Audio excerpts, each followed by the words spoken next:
Good afternoon. Just want to begin by saying really proud of our football team and the way that they finished on Saturday and bounced back from a tough stretch and stayed together and kept their focus on the process of trying to improve each week and take advantage of a bye week to get ourselves healthy. And some teams come back from bye weeks and are a little sluggish when they play, and that was obviously something we couldn't afford to do, and really worked hard to get our guys ready to play at a high level, and they responded. So really happy for them. Enjoyed spending time with them this morning. It's our first, we don't meet with them on Sundays, and so come back on Monday morning and a chance to be with them and be able to, enjoy that time again with them and just talk about the game. And I always start by having them just give me feedback, whether things work out the way you want them to or not. We kind of handle it the same way, and to have me listen to them and have them tell me what they think, about what happened and why it happened. And I thought they were really perceptive about some things and did some good stuff. So just very important that we build off of Saturday's win and head into this week. So just kind of as you go through and think about that win for us offensively, we had a group of guys, I thought as a collective group, did some great things and threw the football down the field, had 7 explosive plays of 20 yards or more. That was very important, especially several in the pass game. And so the receiving core of Luke Timian and Nick Westbrook, Ty Freifogel, Ja'Shawn Harris, and Donovan Hale, as well as Peyton Ramsey. Those guys are our offensive players of the game. They're basically the receiving core and our quarterback. And I thought Peyton threw the ball with good deep ball accuracy, and obviously he had a great touchdown run that was big, and just the offensive line was able to hold up, and we gave up a few sacks, more than we want to, but at the same time did some good things. Just got to be more consistent across the board. And then defensively, really had a specific plan to try and contain their speed. I was very concerned about their athleticism, and they've hurt us with it the last 2 years, and they've added more speed to their team with some guys they have as freshmen, some redshirt freshmen. So I was very impressed with them, watched them on film, the week leading up to it, and knew it was going to be a challenge. And so thought did a really good job in the red zone, forced 4 field goals, which ended up being the difference in the game. And in that perspective, and then the bigger one was the takeaways. 4 takeaways continues to be something that we emphasize and our guys are buying into, and really everybody understands how I feel about those, and our guys are creating those, and they're taking the ball away from them, and by pressure in the pass game, and then breaking at that football and getting it on the ground. So we had a couple guys that we wanted to recognize. First of all, Caden Samuels is our defensive player of the game. He's the one that got the sack caused fumble at the end. Really proud of him, and came in here as a graduate transfer from Syracuse. Has been a really very solid player for us. Very ball, just an unselfish guy that I've been very pleased to have doing a great job in the classroom and doing a great job as a young man. And also thought Cam Jones really played well. He's a guy that's young, true freshman, just continues to flash, and I thought that he did some really good things. And I felt like that as a collective group, we did not tackle to our standard. I was disappointed in that. I did not think we fit the run several times properly and hurt us in some things that they were doing. But bottom line, as a group, I thought we played extremely hard. Jerome Johnson had a huge effort play near the end. Actually, I think it was the play before the sack caused fumble when they got a reception, and he ran the guy down from just playing hard, and that's what he does, and it was big for us. And special teams, Logan Justice and Drew Conrad were our specialists of the game, and rightly so. Drew's tremendous job just being steady and just kind of running our special teams units and being the guy that handles that whole group and takes a ton of pride in it, and just so accurate in what he does, and so such attention to detail young man. And then Logan Justice continues to come through for us, and first game-winning field goal, and I'm just really proud of him. And because of that, he was named the Big Ten Special Teams Player of the Week this week, and continues to kick at a high level. So really excited for him. And also, as we mentioned before, Mike Hart has been nominated for the Burroughs Award. Just Stevie continues to play well, and the running backs, and Mike's leadership in that room has been huge, and overcoming all the adversity that they have, and just to see Stevie continue to play well and had a big run. Matter of fact, I showed that whole sequence to our team this morning. We go through, and it started with after we gave up the touchdown at the end. The 2-point play was a huge, play in the game, and so our guys bowed up, got the stop, and got the offense the ball back, and then they drove right down and got in field goal range. A big run by Stevie Scott set that up, and then were able to get the kick. And then after you go up by 2, now you got to go cover. So that was the most important kickoff of our season, as I told our guys on that sideline, and we put our top guys in there, and Raheem Lane made the tackle inside the 20, and that was huge. And then the defense goes out and gets the takeaway, the 4th one of the day. So all 3 phases working together to finish, and all 3 phases finished. So really proud of our guys for that, and really, anxious for our guys to respond in the right way, to be able to build off of this and take momentum into the biggest game of our season, which is our next game against the Michigan Wolverines, and it's the biggest one because it is the next one. And our guys understand that, and we'll introduce them tomorrow to our team and go through the process of taking on a very, very good football team in Ann Arbor, Michigan, with the 4 o'clock kickoff. So we know what they've accomplished this year. They're really playing at a high level, and Coach Harbaugh's got them doing a lot of great things. So great opportunity, great challenge for the Hoosiers this weekend. Questions? I saw Wap posted a picture from a hospital bed. Is he done for the year?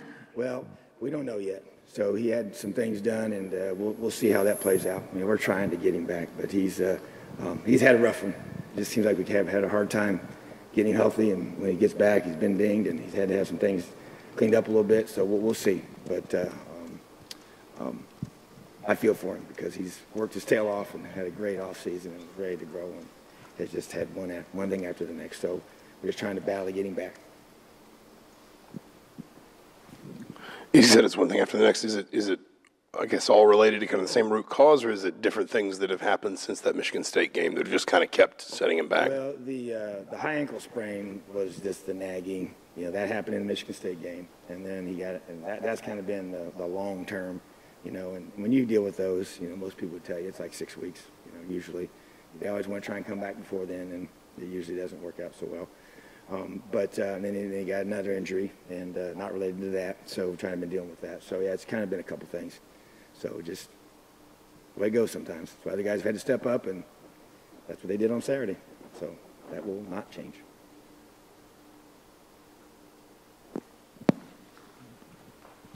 Coach, what does it say about your receiving core when you can lose someone like Wap but still keep hitting it without missing a beat like you guys have? Well, it's really important. That's what we always talk about: recruiting, player development.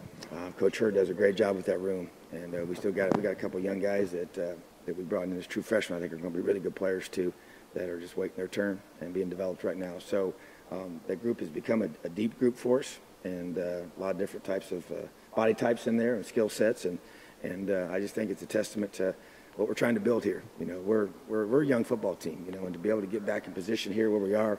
I know you have a couple games where, especially 2 for sure that come to my mind, you feel like you just let slip away, and it's very frustrating. And I want us to be beyond the 5 mark at this point of the season right now for sure. But that's where we are, and we deal with that head on. But to be able to do that with such a young team, they're coming back, and so many new faces on defense, and we've had injuries still. We've lost some very productive guys on offense that haven't really played much at all or any this year, and other guys have had to step up. But it's in the receiving core, it's in the running back room, and so it's just part of it. And we're still, we're probably a couple classes away from having the depth that we need to have, and it just, we recruited well with this current freshman class. We got to do it again, and we got to go do it again. You got to go do it again to be able to create and have the depth from all 4 classes together to be able to withstand injuries and the ups and downs of a season and playing against, very mature guys. You look at that offensive line for Maryland, and they were a bunch of 5th-year seniors. And I said that before, and I'll say it again. Those are grown men. And we got some young guys playing on defense that are 18 years old, a bunch of them. And that's a big difference. Those 4 years it's 4 years of a lot of things that change for you at this time of your life. And so no excuses there, just reality of where we are. And so our kids are battling, and I'm excited for our receiver room. I've been encouraged by the way that some guys have stepped up that you hope that they will, and then they need to. But as a team, that's what we got to have at all spots. And so we're fighting and clawing and scratching every day to get this program where we want it to be. And obviously every win's a big win, and every conference win's huge. And so be able to see that group step up when you got guys that go down is what you preach and what you teach and what you want to have happen. Sometimes it does, and unfortunately sometimes it doesn't. But I think it's been more times than not out of this group, and they're a very resilient football team. talk about the freshman class again. With the 4-game rule, now you got some new faces you can use. You got James Miller, Madison Norris. Talk a little bit about who's playing a little bit now and what you've seen from them. Yeah, we got James out there. He plays special teams. He even got some reps on defense, and that was his first time of really getting to play defense, and he got 1 rep in Minnesota on the kickoff cover, and that was it. And so very, very valuable experience, getting Madison out there, running down, covering kicks. He was all fired up, and he's going to be a really good player. He's already gained a bunch of weight since he's been here. He came in at 189 pounds. I know he just came out of a track season, and winning the state championship in the hurdles, but a long frame, and now he's up to about 216, and that's a significant change for him. And so just really, guys like that, and I even think, Miles Marshall hasn't played, but I see him growing and developing every day, and Jacoby Hewitt, those are 2 young freshman receivers that I really have high expectations for, and see those guys every day, and just trying to get those guys involved, and they may get some opportunities on special teams here, and you have that flexibility to do that now, and we'll continue to keep James involved, and just Jonathan King's another guy we just try to continue to work and bring along, and try to get him in position to get out there because the opportunity warrants that. So yeah, that's where this new rule helps, and I'm excited. It's a group that's already been extremely active this season with the guys that you all know about, but then there's several guys that haven't played at all that I think are quietly, developing their bodies and doing the little things right and going to class and learning how to be a Big Ten football player that are going to be a huge part of our program in the future. Coach, the past few years, Michigan's had guys at quarterback that had some, athleticism to move around, but Shea Patterson seems to bring a new dimension with his escapability. From watching him, does he look like anybody you guys have played before, and just how tough is it to kind of game plan for that? Yeah, I think Shea Patterson's special. I was a part of a staff that recruited him when he was younger, and ended up going to that particular place, and now he's at Michigan, so I know him extremely well. We watched him play a lot, on film in high school, and a lot of respect for his talents. He's an extremely gifted passer, but also has great escapability, and they'll use him in the run game at times, and it's effective when they do. But what he really, really creates that makes it so hard is the extending plays. He just runs around back there with his eyes downfield, and he's one of those unique guys that, he can be moving to his left, to his right. It really doesn't matter. He can kind of contort his body and make the throws he has to make, and he's very accurate when he does that. That's what makes me so, nervous as a DC and trying to defend him, because there's always separation that's created when a guy starts scrambling. It's almost impossible not to have that. And so, being able to be – some quarterbacks aren't just – we want to flush them out. We want to get them on the move because they're not as accurate when they're running. Or maybe you can get them to their left if they're right-handed, or you get them to their right if they're left-handed. But it doesn't really seem to matter for him. He kind of – he's able to, be very effective. And it's almost like you don't want him, flushed out too much. But anyways, he's a very, very gifted player, I think it's kind of the missing thing that they've had, in regards to that playmaking ability at that position. They've always had the, really talented receiving core and tight ends and running backs and big old physical offensive line, and those things haven't changed. But you insert this young man, and it seems to be a good fit for what they do. And as they've gotten rolling now, and they've been pretty impressive the last, really the majority of the season. But offensively, their defense has been lights out since day one, but their offense has really been, performing at a high level the last several weeks. So, very, very good football team, and I think that he makes them way more dangerous than they were before.